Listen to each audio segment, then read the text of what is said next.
Marshall. I play Harrison Dula on Star Wars Rebels, and you're watching The Cyber Nerds. Fan for life. May the Force be with you. We are live. Guys, what's going on? This is another episode of Rebels review for episode 6, Flight of the Defender. I'm Joe, one further the Cyber Nerds. I'm Raven, your GS.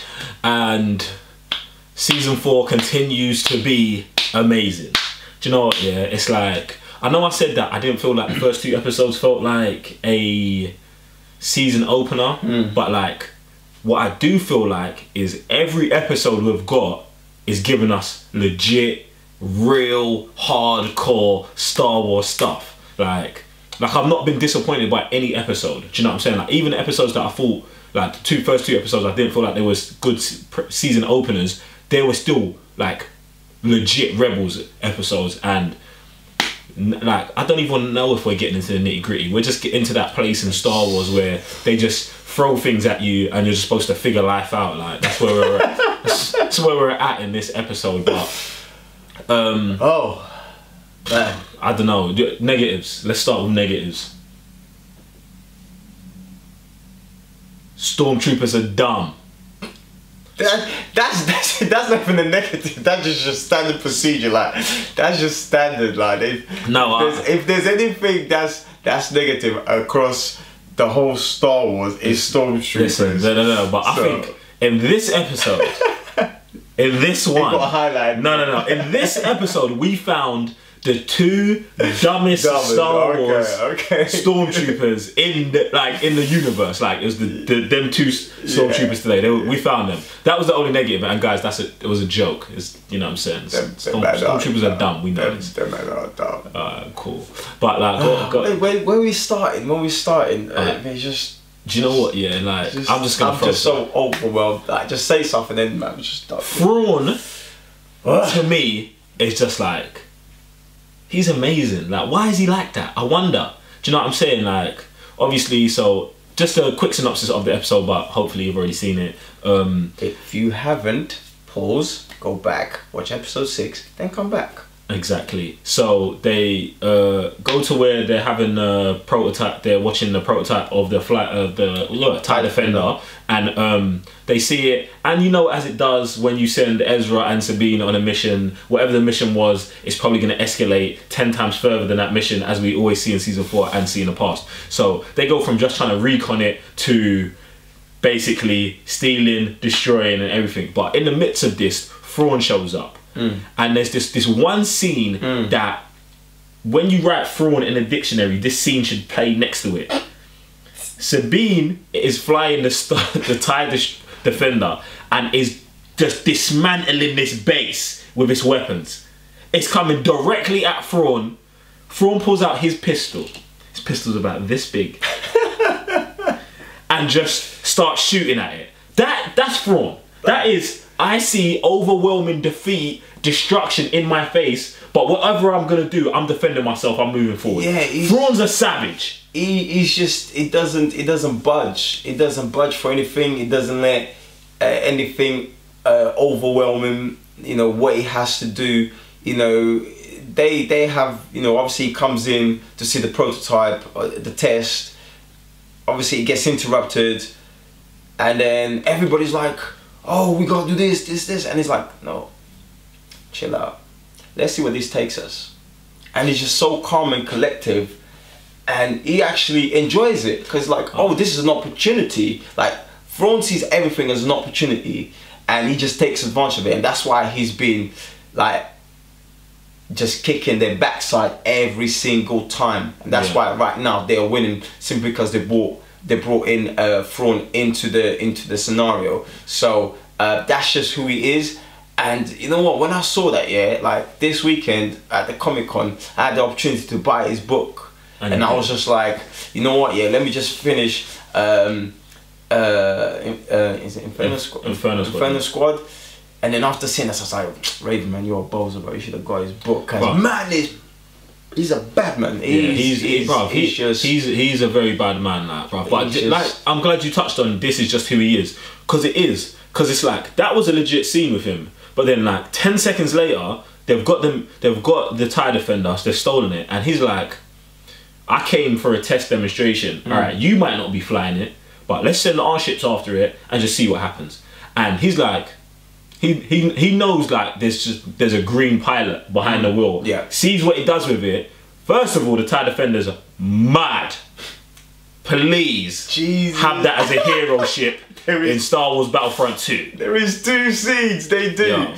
One when he just goes, it felt like, you know what they did with Superman? Yeah. Goes, when he breaks the sound barrier. Jesus! Mad thing. And then the other one when he breaks. It says, oh wait, I'm just gonna slow down. Destroy you, man. Get me. That was so sick. But yeah, let me just finish it off with Thrawn. Like, it is who he is. Do you know what I'm saying? Like, everything he's studying, he's learning, he's doing that stuff. So yeah, I really love that. Sorry to interrupt, but another thing we pick up from him is that his knowledge, he knows his stuff. Like, everybody's thinking, oh, is Captain Sandula behind the thing? And he's like, no, if it was her, these guys wouldn't have lost that long. And then after just seeing like how things turn out, and he's seeing who's like what's going on with the TIE defender itself, he's like, yo, that's Sabine in that cockpit. Like, I just love the fact that he has studied the whole Ghost crew. One of the things that is good, but it's making me want to ask more questions, is where does this go with Thrawn? Because Thrawn is the perfect villain to have to beat the Ghost crew. No, but I'm not talking about just like in a normal sense, like normally the good guys win. Right. We could have Thrawn beat them, like win. That's what I want to see. I want to see Thrawn win. Do you know what I'm saying? I want him to capture or kill the Ghost crew guys. I know Joe's always talking about who's gonna die. Yeah, here I go again. But like, I feel like if he was to win this battle against this cell of the rebellion, I wouldn't feel like it wasn't called for. I feel like he's better than them. He's better than them. He's always a step ahead. Do you know what I'm saying? And I'd really like to see something like that. But then the reason that I don't want to see it is because that means that in our actual Star Wars universe, Thrawn is still out there. Do you know what I'm saying? Like, so yeah, where is he right now? Exactly. And the next thing is, if Thrawn dies in the season, I'm gonna be disappointed because then we only get 2 seasons of Thrawn. I know we'll get him in comic books and movies, but I want more footage. Like, I'd love to see a movie with Thrawn in. Do you know what I'm saying? For someone like him, you know, you would do him justice to throw him into the big screen. For sure. That's what I'm saying. So I'm really torn on it. Like, I want to see him win, but let's see how it goes down. All right, it's crazy. Moving away from Thrawn now. Yeah, let's get to what go ahead. Ezra and his connections to loth-wolf, and you know, the legendary beings. We get so much more insight, and let's start with the loth-cat. Straight from the beginning, like, there is an understand, like, they understand him, like, whatever he's trying to do, like, they there. And that's the first things we get is like, is a shot of those loth-cats running into them. The thing is, I want to skip the loth-cats. The reason I want to skip it is because loth-cats have been there since day one. Right. We know, like, even before Ezra knew he had force powers, the loth-cat was there. Do you know what I'm saying? Like, they knew about him before he knew about him. Right. Do you get what I'm saying? Yeah. Like, but which raises the question. Sorry, raises the question. Yes. Yes, they knew. They knew he has the force. Right, and they were always around him. And they were always around him. And now, peep this. The stronger he gets, the more of them appear. Yep. There used to just be one that used to be far away, always in the distance. Now there's like 6 or 7 that are just at his feet at all times. Now, the loth-wolf shows up and helps, man. Like, bro, like, the stronger Ezra gets, the deeper the connection with, I don't know why it's this animal. Maybe it's because this is where he's from. That's where he's from. I think his connection with loth-wolf. Yeah, that's where it is. And the loth-wolf must have that same force, deep connection that they're sharing. Absolutely. I can see that makes sense to me, and that's cool. But this also means the demise of loth-wolf. Like, that means it's coming, bro. Like, I don't want to always be doom and gloom, fam. Listen, it's a war. It's a war. There is no, you know, rise and shine and those. No, and especially at this point of the war, no, there is no. One thing that I do like, but I didn't like. I'm so torn and stuff. Is obviously the loth-wolf shows up and instantly knocks out Sabine. Right. And I understand like it's because there's a connection between Ezra and the loth-wolf and as he said, yeah, it makes sense. And then I also like that it does this mission and disappears, and Kanan's like, all paths are coming together. And you know what I love about Kanan? Yeah, he's like not Yoda. Do you know what I'm saying? Like, he is the reverse of Yoda. Yoda would say the exact same thing, but would have some genius words that go behind it. He says it and says and just tells you, like, I don't know what it means. It is what it is. Like, you know, I'm not trying to riddle you. Yeah, like I don't know. I don't know either. But we'll find out soon, like, man. So this whole Force stuff, the Bendu, like, something's gonna happen. It just is raising the question about Ezra and his whole role with the Force, with Lothal, man, and it's like, and now I start to question: is he gonna turn? Can he even turn? Regardless how he feels, can he even turn to the dark side? To the dark side. And if he does turn, Lothal has to go. Lothal is gone, and he kind of loses that identity, that connection with the loth-wolf, loth-cat, loth-rat, and he just loses everything, and now he's not balanced anymore. And you know, and this episode kind of now makes sense with the previous episodes when, you know, when we was talking about, oh, you know, Ezra is this way, and then he changes. And there's a reason for that. Like, you can lean towards one way, but then because he has that side, it kind of brings him back, and then, you know, almost making him like a bit bipolar.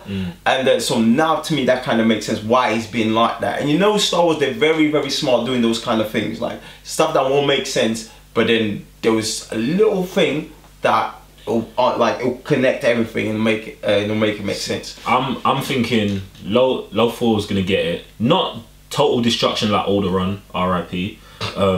But it's gonna be like inhabitable or something like that. The loth-wolves are gonna be, and that's gonna push it. Ezra's going off the ledge for sure, man. That's my thoughts, guys. What are your thoughts? There's a comment section below. Dive into them. Spread your Star Wars knowledge with us. Share it with the TCN community. That's what we really want. Raven has got some very important information for you guys, though. Yes, guys, if you want to keep seeing us delivering this sort of material content to you guys, make sure you head over to our Patreon at patreon.com/forward the Cyber Nerds. Support the cause, okay? Whether it's a penny, whether it's a pound, whether it's $1 million, like Joe says, it all helps the cause, and it keeps us pushing more and more to bring this amazing Star Wars universe to you that we so much love, and you guys love it too. So help us out, man. Oh, and we also need a new sofa because this one's still broken. Joe keeps getting stabbed up with because now the nails keeps coming out. So hey, look, here's another excuse to help us out. I'm Joe, I'm Further the Cyber Nerds. And I'm Raven, your GS. And we'll see you in the next Rebels review.